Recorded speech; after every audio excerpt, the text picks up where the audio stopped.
मथुरा श्री कृष्ण जन्मभूमि।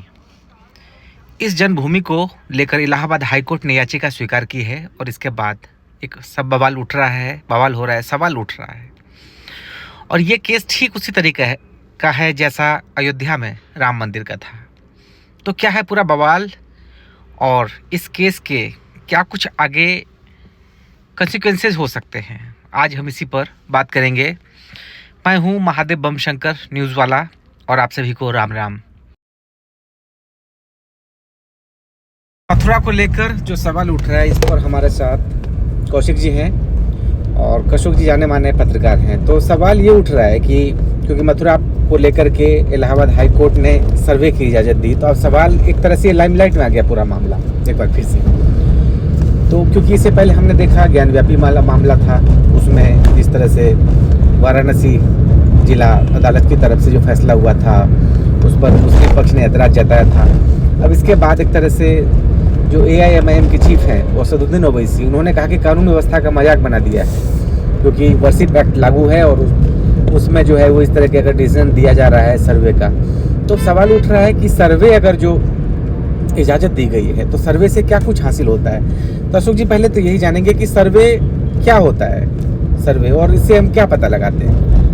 देखिए, सर्वे का मतलब होता है कि जो स्थान है, कोई भी जो जगह है, उसके बारे में जो तथ्य प्रचलित हैं, जो चर्चाएं हैं वो, और उन चर्चाओं की हकीकत है वो, ऐसे तथ्य ढूंढे जाएं जिनसे उनकी सच्चाई सामने आए।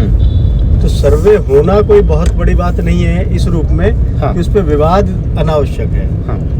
अनावश्यक मैं इसलिए कह रहा हूँ कि एक कॉम्पिटेंट अथॉरिटी है, उसके पास एक पक्ष ने जाके उसका दरवाजा खटखटाया कि हमारे ये इस तरह से 1 2 3 4 ये हमारी चिंताएं हैं और हमें ऐसा लगता है कि इन चिंताओं का निदान तब हो सकता है, इनका उपचार तब हो सकता है जब तथ्यों की पड़ताल की जाए, ठीक तरीके से व्यापक लेकिन सर्वे किया। देखिए, लेकिन हिंदू पक्ष का ये कहना है कि क्योंकि ये जो मस्जिद है वो हिंदू मंदिर था पहले, उसको तोड़कर बनाई गई है मस्जिद, और अगर सर्वे होता है तो उसके अवशेष और बाकी चीजें निकल आएंगे वहाँ पर। मैं उसी पक्ष पे आ रहा हूँ जो मैंने कहा ना कि एक पक्ष की चिंताएं, वो एक पक्ष की चिंताएं शुरुआती तौर पर हिंदू पक्ष की है।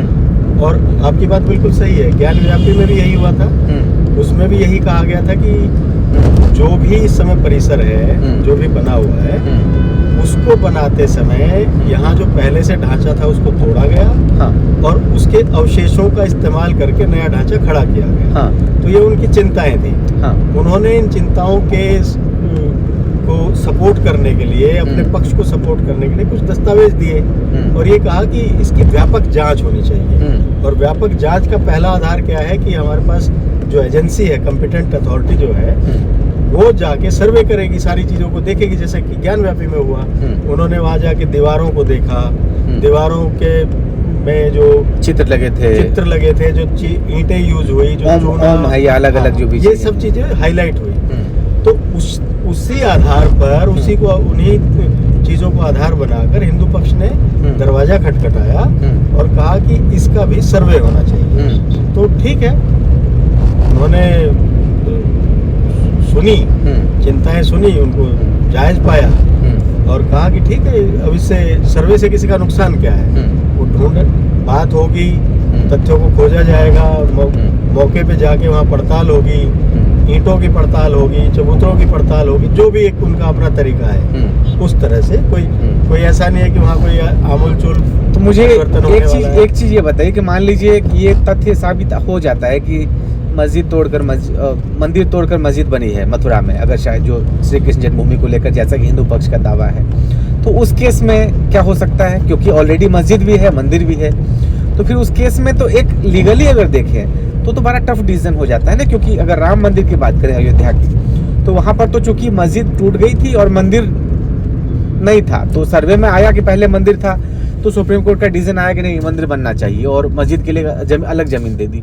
लेकिन इस मामले में तो क्योंकि मंदिर भी है, मस्जिद भी है। देखिए, इस श्री कृष्ण जन्मभूमि वाला जो मंदिर है, इस विवाद को जुड़ा हुआ तो है हाँ राम जन्मभूमि वाले से, हाँ लेकिन दोनों मसले बिल्कुल अलग अलग है। जैसे कि आपने खुद कहा कि वहाँ एक ढांचा था और दूसरे की बात हो रही थी कि यहाँ राम मंदिर था, उसे तोड़कर मस्जिद बनाई गई थी। वो मुकदमा पूरा इस पर चला था और रातों रात उसमें फैसला नहीं आया था, बरसों बरस चला था। इसीलिए मैंने कहा कि श्री कृष्ण जन्मभूमि मंदिर के आसपास जो उसके साथ लगती हुई जो मस्जिद है उसको लेकर जो सर्वे हो रहा है, तो ऐसा नहीं है कि रातों रात फैसला आने वाला नहीं है।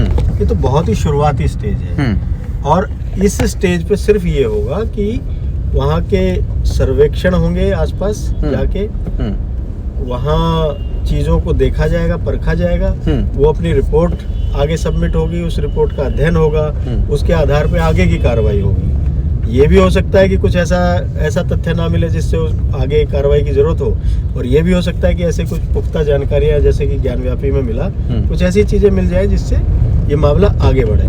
तो इस समय इसको लेके विवादित बनाना, इस पे बहुत ज्यादा आक्रोश जाहिर करना या टीका टिप्पणी करना, मुझे लगता है बहुत जल्दबाजी। तो लेकिन मुसलमान पक्ष जो लगातार इस पर आपत्ति जता रहे हैं कि नहीं, सर्वे का क्यों कोर्ट ने आदेश दे दिया, तो कानून व्यवस्था का मजाक बना दिया, तो मुस्लिम पक्ष को चिंता क्यों है, किस बात की चिंता है? देखिए, सबसे पहले तो मैं चाहूँगा कि हम इसको दुरुस्त करें और समझें। हाँ, असदुद्दीन ओवैसी का मतलब मुस्लिम पक्ष कतई नहीं है। पक्ष होता है वो कि एक जब दीवानी जो मामले होते हैं उसमें एक जमीन का टुकड़ा है, उसका एक पक्षकार होता है, उससे जुड़ा हुआ, और जो दूसरा पहलू है वो अपना पक्ष रखता है। ठीक है, तो ओवैसी साहब का तो यूपी में आके कोई स्टेक भी नहीं है। ये खाली भावनाओं को भड़काने और भावनाओं को भुनाने वाली कुछ शक्तियां होती हैं, इसको समझना हमें पड़ेगा। तो उनका जो बयानबाजी है वो सिर्फ और सिर्फ एक जो जिसको हम बोलते हैं ना पॉपुलिस्ट ट्रिक्स, कि लोक लुभावनी ऐसी बातें करते ताकि वो अपने आप को मसीहा दिखाते हैं। वो हैदराबाद में रहते हैं, उनको यहाँ का मथुरा का क्या पता है? उनको क्या पता है कि कितना नंबर, खसरा नंबर क्या है, प्लॉट नंबर क्या है जिस पर ये बनी है, जिसका विवाद है, यहाँ कितने साल पहले कोई ढांचा था, कितने साल बाद उसको तोड़ा गया, नया बनाया गया। तो इन पक्षों के बारे में वो कोई वकील उस तरह से तो है नहीं, पेशे से वकील भले ही है, लेकिन यहाँ किसी भी पक्ष को रिप्रेजेंट नहीं कर रहे हैं ना। यदि ओवैसी साहब पक्षकार बनके या उन पक्षकारों के वकील बनके मामले पे कोई टिप्पणी करे, तब उसकी एक वैधता होती है, उसकी ऑथेंटिसिटी होती है। फिलहाल तो ये सिर्फ एक राजनीतिक बयानबाजी है, तो इसलिए उसे इतना गंभीरता से इस रूप में नहीं लेना चाहिए, क्योंकि उनको पता है कि हमें एक माहौल बनाना है और एक अलग तरह का क्रिएट करना है, राजनीतिक एक बज़ क्रिएट करना, ताकि लोग एक शून्यता में लोगों को बस ये ध्यान रहे कि हाँ ओवैसी साहब ने मुसलमानों की बात की। इससे अलावा ओवैसी साहब का भी कोई ज़्यादा बड़ा लंबा चौड़ा इंटरेस्ट नहीं है, क्योंकि वो पार्टी ही नहीं है। वो ना राम जन्मभूमि वाले मसले में पार्टी थे, उसमें जो पार्टी थे उन्होंने जाके हमेशा तारीखों पर गए, पेशियां भुगती, तो हर सुनवाई में मौजूद रहे, और जब फैसला आया तो उन्होंने बड़ी शालीनता से उसे स्वीकार किया। लेकिन एक सवाल ये है कि अगर सर्वे का कोर्ट ने ऑर्डर दिया, तो इसमें यही तो जानना है कि भाई यहाँ पर मंदिर था कि नहीं था पहले। तो इसमें अगर सर्वे का ऑर्डर दिया तो इसमें ऑब्जेक्शन वाली क्या बात हो सकती है? वही तो मैंने कहा ना कि अभी तो उन्होंने खाली ये कहा ना कि देखो। हाँ, अब कुछ लोग ये इस मानसिकता के होते हैं कि वो चाहते हैं यथास्थितिवाद बना रहे। हाँ, मान लीजिए अभी विवाद चल रहा है, हिंदू पक्ष अपनी बात कहता है, मुस्लिम पक्ष अपनी बात कहता है, ठीक है। तो एक पक्ष दूसरा पक्ष वाद के साथ विवाद जुड़ता, कुछ लोग चाहते हैं कि ऐसा बना रहे ताकि उनकी राजनीतिक रोटियां सिकती रहें। लेकिन जब हम समाधान की तरफ बढ़ते हैं तो समाधान का तो पहला कदम ही, पहला पड़ाव ही ये है ना कि दोनों तथ्यों को सामने रखा जाए, उनको देखा जाए। यदि लेकिन मुसलमानों में मस्जिद में मान लीजिए जो अब मस्जिद बनी हुई है और मुस्लिम पक्ष ये कहता है कि यहाँ पे कोई किसी तरह का विध्वंस करके कुछ नहीं बनाया गया, तो बहुत अच्छी बात है। उसमें अगर स्टडी हो जाती है, बातचीत हो जाती है, तो तथ्यों की पड़ताल हो जाती है, तो आएगा ना सामने। लेकिन देखिए, मुसलमानों को ये डर तो है ही ना कि कल को आओ वहाँ पर, इससे पहले अयोध्या में मस्जिद तोड़ दी गई, पता चला कि शाही ईदगाह वाली मस्जिद को भी अब लीगली बचड़े में फिर पता चला कि वो भी मस्जिद चली गई हाथ से, तो एक वो तो डर है। देखिए, ये डर कम होते हैं, खड़े ज्यादा किए जाते हैं। मैं वही बार बार कह रहा हूँ कि सर्वे बहुत पहली सीढ़ी है, अभी सिर्फ उसको देखना है। आगे जब उसकी पड़ताल होगी, उसके तथ्य सामने आएंगे, जो कहानी निकल नहीं तो सर्वे का मतलब तो हो गया लीगली प्रोसीडिंग तो शुरू, जैसे ही आपने तो कहा कोर्ट ने कहा कि सर्वे होगा तो लीगल आ गई वो चीज है। आपकी बात बिल्कुल सही है, लेकिन जो बाबरी मस्जिद गिराई गई, जो ढांचा जिसको कहा जाता है कि बाबरी मस्जिद का ढांचा गिराया गया, तो वो किसी कोर्ट के आदेश पे तो नहीं गिराया गया था ना। और कोर्ट जब देश में लॉ ऑफ लैंड जब हम बात करते हैं, कानून के राज की बात करते हैं, तो कानून ये पंथ निरपेक्ष देश है जिसमें सभी धर्मों पंथों को पूरी इज्जत दी जाती है। तो ऐसा नहीं हो सकता है ना कि आप किसी एक धर्म, एक पंथ, एक मजहब की बंदेगी करके एक तरफा फैसला कर देंगे। सभी पक्षों को अपनी बात रखने का अवसर दिया जाएगा। और कोर्ट कभी ये नहीं कहेगा ना कि आप इस ढांचे को गिरा दीजिए या इस चीज को हटा के दूसरी चीज बना दीजिए। लेकिन अगर कोर्ट में ये प्रूफ हो जाए कि पहले मंदिर था और ये हिंदू पक्ष की जमीन है, तो फिर तो लीगली तो आप अगर कोर्ट ने मान लिया तो फिर तो कुछ भी हो सकता है। तो समाधान भी देगा ना कोर्ट ये थोड़ी कहेगा कि भाई जो अभी का ढांचा उसको हटा दिया जाए। उसका लीगली समाधान होगा ना। इन चीजों को बोलते हैं शिफ्ट करना। यदि मान लो आपकी बात एक हाइपोथेटिकल सिचुएशन के बारे में हम लोग बात कर रहे हैं कि मान लीजिए आज पहली सीढ़ी पे ये हो गया, दूसरी पे दूसरा कदम हो गया, तीसरी पे तीसरा कदम होगा, और अंतिम मान लीजिए कुछ ऐसा आ जाए कि यहाँ कुछ पाया गया है, तो भी कोर्ट उसका समाधान देगा। कोर्ट कभी भी देश में ऐसे हालात नहीं बनने देता है जिसकी वजह से एक पक्ष को लगे कि मेरे साथ अन्याय हुआ है और दूसरे पक्ष को ये लगे कि मेरे हाथ में सत्ता की चाबी आ गई है या मैं अपनी ताकत का दुरुपयोग करूंगा। तो कोर्ट के जो भी हम लोग भारत में रहते हैं, जो भी इस देश के नागरिक हैं, हमें पहली तो चीज यही रखनी है ना, अपने मन में भरोसा यही रखना ना कि हमारा इस देश पर, इस देश के संविधान पर और न्याय व्यवस्था पर हमारा भरोसा है। उसी भरोसे पर तो सब सारी संवैधानिक संस्थाएं चल रही है ना। सिर्फ ऐसे माहौल बनाने से, हल्ला मचाने से, ये राजनीतिक मंचों पे बातें अच्छी लगती हैं, लेकिन कोर्ट और न्याय व्यवस्था इस तरह की बयानबाजियों पे ना तो ध्यान देता है।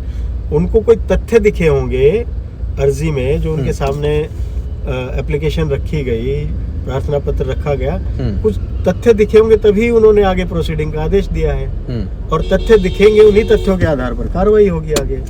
तो आप इस चीज को, मुझे लगता है कि ये जो अभी से जो चिल्लाना कुछ लोगों ने शुरू कर दिया है, वो सिर्फ और सिर्फ अपनी राजनीतिक रोटियां सेकना चाहते हैं, इससे ज्यादा कुछ नहीं है जी। तो जाहिर तौर पर अगर ओवैसी ने कुछ कहा है या कुछ कह रहे हैं तो इसका मतलब कहने कि उसके पीछे एक सियासत है। और हमारी आज की चर्चा यहीं तक। नमस्कार।